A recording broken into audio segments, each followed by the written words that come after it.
So now we're looking at problem 2.2 from kaleidoscopes, hubcaps, and mirrors. And we're on part B. And in part B, we're asked to take this flag, a flag-shaped image, and we're asked if it has rotation symmetry. In other words, could I rotate it any number of degrees less than 180 degrees or 360 degrees and get it back to the way it looks? So could I rotate it something less than all the way around and have it look like it did when we started? So if I keep going, looks like I have to go all the way back around. So the image itself, this image, does not have rotation symmetry. All by itself, I can't rotate it around a point unless I rotate it 360 degrees and get it back, because it just doesn't have any symmetry that rotates. No repeated patterns, no repeated pieces that make that happen. So now what I want to do is take this and draw an image of it after a 60-degree counterclockwise rotation. So I want to rotate it to the left counterclockwise 60 degrees. So the first thing I have to do is figure out where 60 degrees is from the original point. So I'm going to go ahead and actually use an angle ruler in this case and put the center of the angle ruler on point P. I think I'm going to zoom in a little bit closer so you can see the measurements on my angle ruler here. A little bit more. There we go. And so now you can see that my angle ruler with the point P down the center, I'm running the line down the middle, and I'm going to turn the angle ruler until it's right at 60. So you can see right here that that's 60 degrees. And so from there to there, from R over to here is 60 degrees. And I'm going to go ahead and just put a mark on my page so I know where that is. From point P to the left, 60 degrees. And that now gives me at least a point of reference. So that dot that I put there is in line with point P, and it's 60 degrees in the opening space there. Now the next thing I want to do is I want to actually measure line RP, because I want to create an image of it. If I look at my ruler, it looks like it's 4.8 centimeters long. So from there, from R to P is 4.8 centimeters. So I'm actually going to write that over here so I have that. 4.8 centimeters is how long it is from R to P, which means that if I want to duplicate that point from R to P, I need to, on my page here, go 4.8 centimeters. So my spot where I put that dot's pretty close. So 4.8 centimeters is right there. And I'm going to actually go ahead and draw the line. And right there is now R prime. So that's this point rotated to the left 60 degrees. So this is my 60-degree rotation to the left. So I have at least points R and then P, and really P and P prime are in the same spot. It's actually the same rotation location, so there's really no other point there. But this point, point Q, I can find by measuring from P to this point Q on my page. So I'm going to measure how long that is, and it looks like it's about 2.4 centimeters. So if I go put 2.4 centimeters there, so remember that. I go 2.4 centimeters from P to Q, right there. So there's Q prime, and that distance was 2.4 centimeters. And so now I got to find where S is.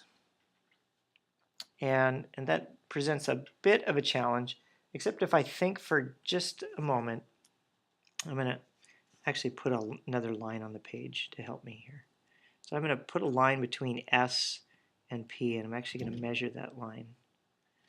I'm going to put it in as a dashed line, though, so that don't confuse it with the actual original image. I think about the distance from P to S, and it looks like it's almost exactly 4 centimeters. So that distance from S to P is 4 centimeters. And so I know that from P to S is 4 centimeters over here, and I also know the angle of rotation between S and the new S is also 60 degrees. So I could actually take my angle ruler again and set it on this new line and know that that angle of rotation for that point S is also going to be 60 degrees. So if that's where S is and P is, then this other point is going to be somewhere right out here in this line. So I'm going to actually put a dot there just so I can kind of find where it is. And it looks like if I go 4 centimeters from S, and there it is right there, 4 centimeters from S. Right there, where I put that dot, happens to be S prime. And so that was the other point I needed to find. So now I can connect the dots. So we have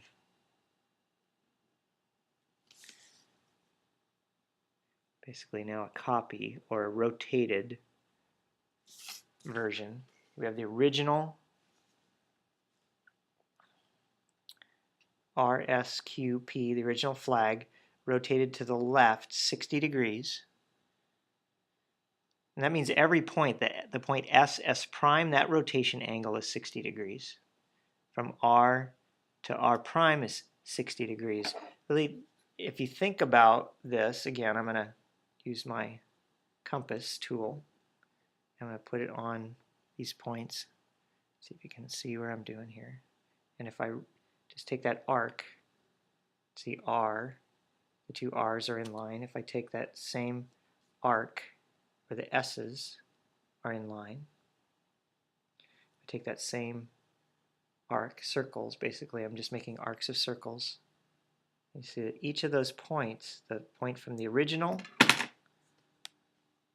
to the new one is on the arc. From S to S prime is on the arc. From Q to Q prime is on the arc. They're all a certain distance from the center of rotation. This one's 4 centimeters, 4 centimeters, that distance there, 2.4 centimeters, 2.4 centimeters, or 4.8 centimeters, all the way across from one point to the other. And so by doing that, I was able to take the original and rotate it to the left, measuring distances from the center point. Everything has to do with this point of rotation, center point of rotation, or the center of rotation. And now I have the new points located based on the rotation from the original. Now, the next question is, does this image now, this final image made up of the original flag and its image, does this have rotation symmetry? Could I rotate it less than 180 degrees and see it exactly like it sits there? And so, if I rotate it around, see where it goes.